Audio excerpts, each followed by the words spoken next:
And, haru. Yes, galing na. Dito pa pala ako. Sa school ni Rapa Boy, bigla niya akong tinawagan. Kasi unexpected niya. Ay, nagkaroon siya ng award. Nagsabi na rin si Rapa Boy na baka malamang sa wala siyang award. Kasi nga, nahirapan siya sa mga subject niya ngayon.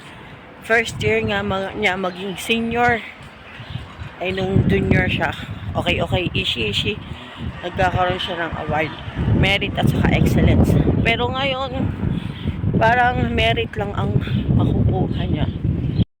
So yun nga, ang award nga ng merit ay ngayong umaga, tapos mamayang gabi yun sa excellence. Pero sabi ni Rapa Boy, wala siyang natanggap na invitation. Magpe-perform lang siya mamaya. Pero yun nga, sad siya. Syempre, sad din kami. Pero sabi namin, of all the efforts, alam naman namin na nag-e-effort siya. Kung ano yung lumabas, yun na yun. Okay lang yun. Eh, chance pa naman siyang bumawi. Year 11 pa lang ngayon, hanggang 13, bawi na lang siya next time. Sabi yun nga, si Rapa Boy naman no doubt talaga nag-aaral talaga yun. Kasi pag at saka responsibility naman, kaso nga lang may ginagawa siyang kakaiba. Nung una,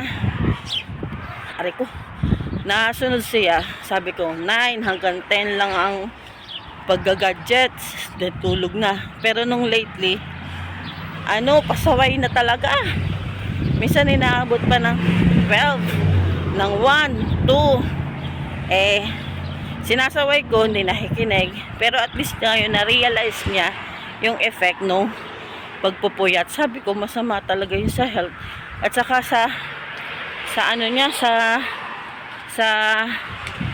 sa lifestyle, yun. Ayoko ng ganong lifestyle na tutulog ka ng late, tapos gigising ka ng late din. At saka yun nga, merong time na naglalaro ng cellphone. Mamaya pag nalobot ng cellphone, laptop naman, halinhinan yun. Sabi ko nga, yun, alam na nga niya yung nagiging effect. Kinausap ko na isang araw.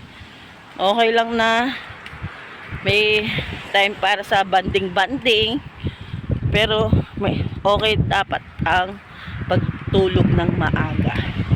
Talaga. And, yun nga, alam na niya ang effect. Alam niya na ang gagawin sa next time. So, pauwi na ako ngayon. At may pupuntahan ako maya-maya. And kita-kits na lang mamaya. Kasi mamaya magpe-perform si Rapa Boy. And syempre, susuportahan natin ang ating mga anak kahit anong ma-achieve nila. At kahit wala pang ma-achieve, kung ano yung may bibigay mong suporta, ibigay mo. Lalo na kung gusto niya talagang bigyan siya ng suporta. And ako nga kanina, di pa ako nag-aalmusal. Buti lang na tayo kayong bus. Nakasaka ako ng bus at nakakabot ako ng award ni Rapa Boy. At syempre may video tayo. Watch this!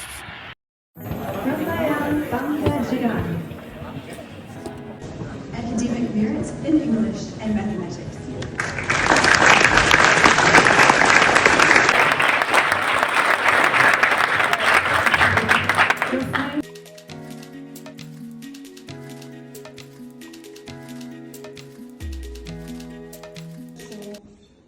Part of the evening, so wharepaku.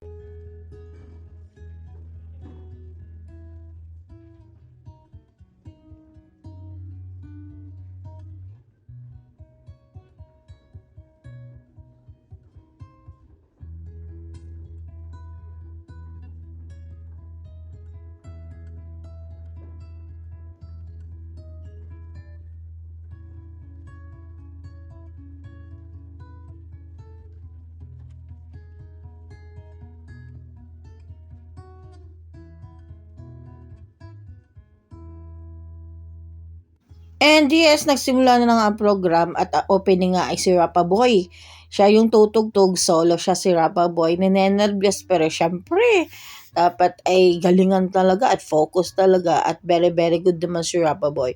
So anong nangyari, siya yung tutugtog sa habang processional yung mga staff, mga teachers, officers, at saka yung hanggang sa principal ng school. Yan, iintayin ni Rapa Boy, play-play lang siya dyan hanggang makompleto yung nasa program ng mga officials and the president na aakyat niya sa stage. And that's all. Very, very good, Rapa Boy. Very, very nice. Okay na okay ka dyan. Sabi nga na teacher ni Rapa Boy sa music, napaka-talented ni Rapa Boy. Ang pogi pa. Syempre, manang-mana sa pinagmanahan. Sana nga lang hindi tayo makapirate. At naku, mag-e-edit na naman ako. Sana naman hindi.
And very, very good, very, very nice again, Rapa Boy. Keep it up. At alam namin makakayanan mo yan. Go, go, go. Meron pang 2 taon bago mag-uni. Good luck. And God bless. We love ya. Picture, picture. Congrats, Rapa Boy.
Diba? Nakapicture lang naman.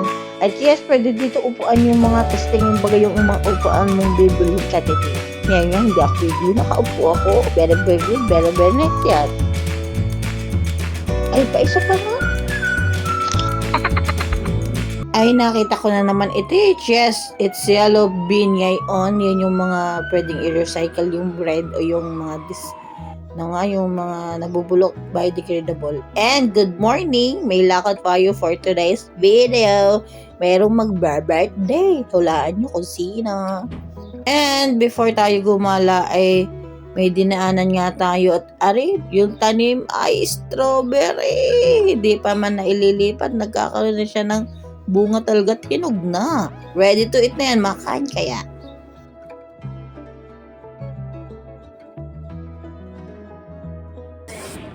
Sige, kanta ka. Happy birthday to you. Happy birthday to you. Happy birthday. Happy birthday to you. Sige pa.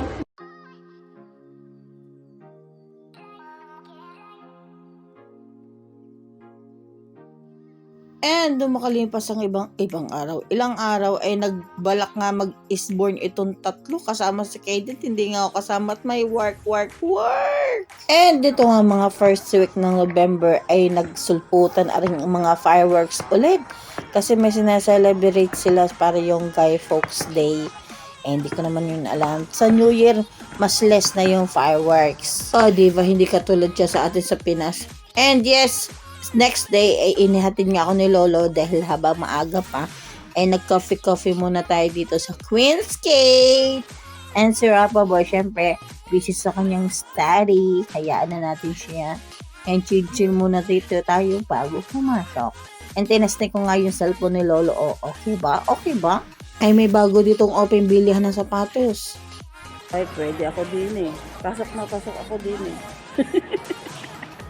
Ay, talaga namang apakaganda ng pangalang are.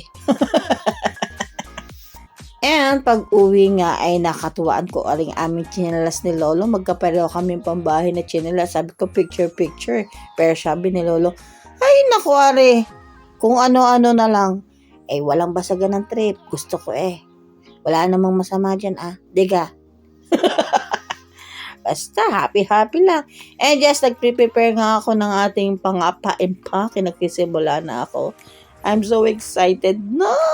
Patatawan kita pag hindi ka masaya. Bubuhatin kita pag nirayo magandang. Kay sarap isipin kasama kang tumanda. Ibibili ng gamot kapag mahinang tuhod.